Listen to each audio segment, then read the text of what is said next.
Family is praying for a miracle. 6 years ago, they came to the United States for a better life. Now, as Eric Phillip reports, a demand from the government of Iraq threatens that dream to crumble from reality. The journey for this family began in Iraq, where the government helped make it possible for them to come to America. Now, Iraq wants them home, and that's literally creating a life or death decision. At first glance, John Boutros appears like a healthy, energetic 2-year-old. Sadly, there's much more to this toddler than immediately meets the eye. The most difficult part for me, seeing my child suffering as a mom. And I cannot imagine losing him. It's very difficult. And it makes the entire family's situation difficult as well. In 2013, Wissam Toma and his wife, both Christians, left Iraq for him to attend Virginia Commonwealth University and earn a PhD in pharmacology and toxicology. During that time, the couple had 2 children, Miriam and John. The family celebrated at Wissam's graduation in 2018. Behind the smiles, however, was worry. It's very difficult and very frustrating, very stressful too. The stressful situation began with their son, John. He was fine, he was happy, nothing was wrong with him when he was born. Then, at only 6 months old, John contracted a viral infection. Although it went away after a couple of months, it left him not wanting to eat. Doctors eventually discovered painful ulcers and fluid going to John's lungs. As he began to lose weight, doctors inserted a feeding tube. He was not comfortable at all. He was sad, congested all of the time from that tube. He'll sneeze, the tube will come out, and we have to put it back. It was a very kind of painful process. Sometimes blood will come out of his nose, he'll choke.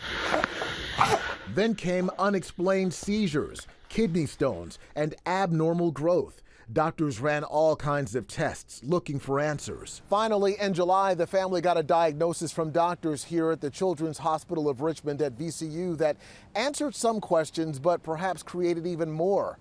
John was diagnosed with a genetic disorder. It's called Nicolaitis-Baraitser syndrome. It's very rare.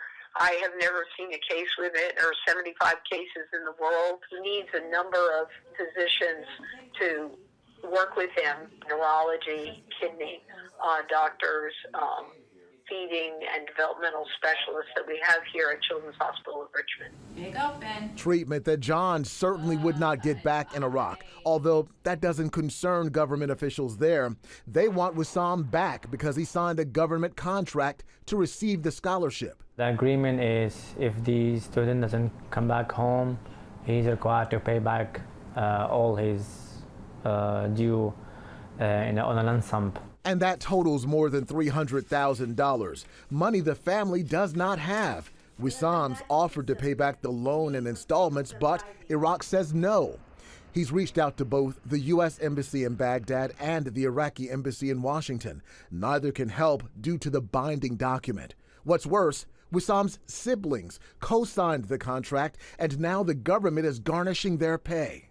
They say, I know you're trying your best to help Dad, but you have to come back. His family back home is in a situation because of us, and we care about them too. But we had no choice in this situation also. Nobody wished to have a sick child. After being turned down for a loan, the family started a GoFundMe account online, but have only raised a fraction of what they need.